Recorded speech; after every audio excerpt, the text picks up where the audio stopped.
Jersey City is a diverse, highly urbanized area and is home to many educational institutions, both public and private. In today's society, a good high school education is a determining factor in going to college and getting a good job.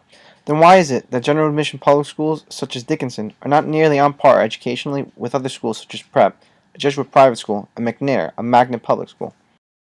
There are many theories of why the students in schools such as Dickinson are not as ready for college when compared to other schools. One of these theories is that these schools are not innovative enough. Hi. Would you be able to introduce yourself to those of us who don't know you? Yes, my name is Gerard DiLorenzo. I'm a social studies teacher at Dickinson High School. Do you feel that innovation is an important part of a school's educational system? I think innovation is a very important part of a school's educational system because when you're dealing with students of many learning capabilities, you have to cater to each one. So you can't constantly do the same thing over and over in every classroom. You constantly have to come up with new ways of teaching kids that maybe you didn't reach the day before, maybe you didn't reach next week. Your goal should be to cater to everyone's learning style and maybe every week focus on someone's learning style, do something different to change it up. Could you explain how your institution has been innovative during your tenure? We've recently gotten new technology in the classrooms, such as smartboards. We now have TVs out in the hallway. We're doing a lot of programs dealing with AP courses, so we're introducing many new courses to the school environment, new teachers, and I think with new teachers comes new innovations. I believe innovation is an important part in bettering schools in general. Man's natural reaction to change is fear of failure. However, it is important to note that even if there is a dissatisfactory result, one must continue trying until they achieve successful results. Mediocrity breeds potential failure. If schools continue going for the status quo and don't modernize their educational plan, what ends up happening is similar to an endless cycle where people are too afraid to break the cycle and innovate, and thus the students suffer from a lagging behind educational system. Another theory that is gaining momentum is that a lack of effort from teachers is causing this downward spiral of urban public school education. A segment of people in today's society believe that the teachers are not putting their all into instructing the classes. Many people also feel that these professionals don't care about the individual, and thus teach a class as a single group that all learns the same way. Mr. DiLorenzo, for some time now, teachers have been coming under fire with regards to public school education. Do you feel that this is fair? I think it's a little bit fair. I grew up in a family of teachers where my father teaches at a private school and my mother taught at a public school, and the public school teachers over the years have gotten a lot of benefits, and I think the times the way they are with the economy, sometimes you have to adapt. Whether it's going to be for the better depends on the person, depends on the teacher, whether it's going to be worse. I think it's something that you just kind of have to roll with the punches, go with the flow, and education is cyclical, just like a lot of things in life are cyclical. You have your highs, your lows, your peaks, and your valleys. So at this time, it's obviously in a bit of a valley in regards to how teachers are perceived and respected, but as for me, I can just keep doing what I do, which is go into the classroom from 8 to 3 every day, do my best, and let the pieces fall where they may. Do you feel that some of your colleagues have lost motivation and are not building learning relationships with their students? I feel a lot of them have lost motivation. Again, I feel that's just a cyclical thing and that's just a life thing. If you constantly do the same thing for 40 years, you might get tired of it. Some of your colleagues are strictly in teaching for monetary gain as opposed to long-term community benefits by turning out a better student. I think that happens more towards a teacher's later stages in their profession. When you start to become a teacher, we all know you don't make the most amount of money and you want to do as much as you can to make a good impression.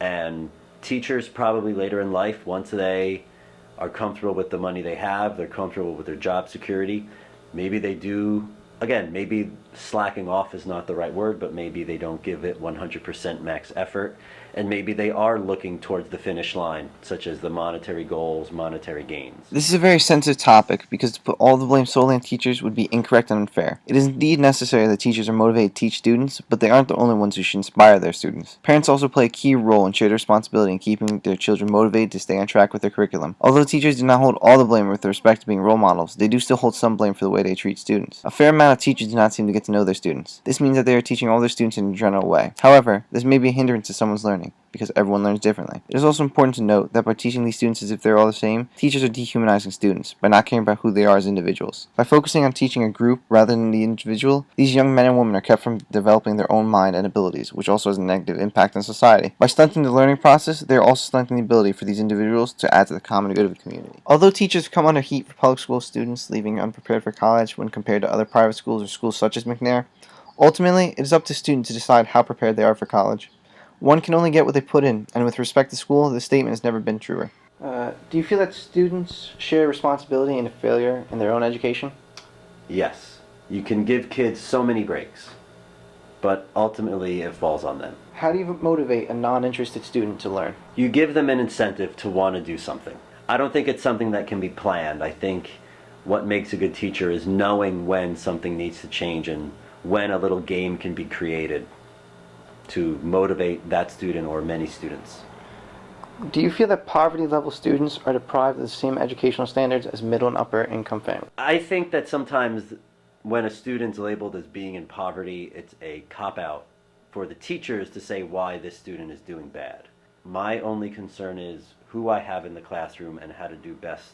What I can do best with those students in the classroom, whether they're rich, poor, or whatnot. I was reading online of a public schools report, and it was speaking about how the goal that is set for the SATs and AP grades are much lower at Dickinson. Like, your SAT goal is not as high As McNair or something? at McNair or like other schools Okay. around town. Do you feel like raising your target scores would improve it?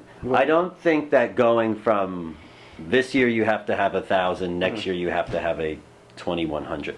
I think it's baby steps. You have to take it year by year, score by score, and every year try to increase it by 1%, 2%. How every year can we gradually go up? I think asking for a dramatic change in scores is a bit unfair to the teachers and the students. When the scores do start to go up dramatically or bit by bit, keep doing what you're doing, and as soon as the scores start to slip, change it up a bit. Many times people will say something to the extent of, the student is putting in all the work he or she can, but they're economically hindered at home and thus can't put a lot into it. These economic issues should not be a hindrance to a child's quest for education. A counterexample is at the Root Bay Jesuit High School, which is located in Denver, Colorado.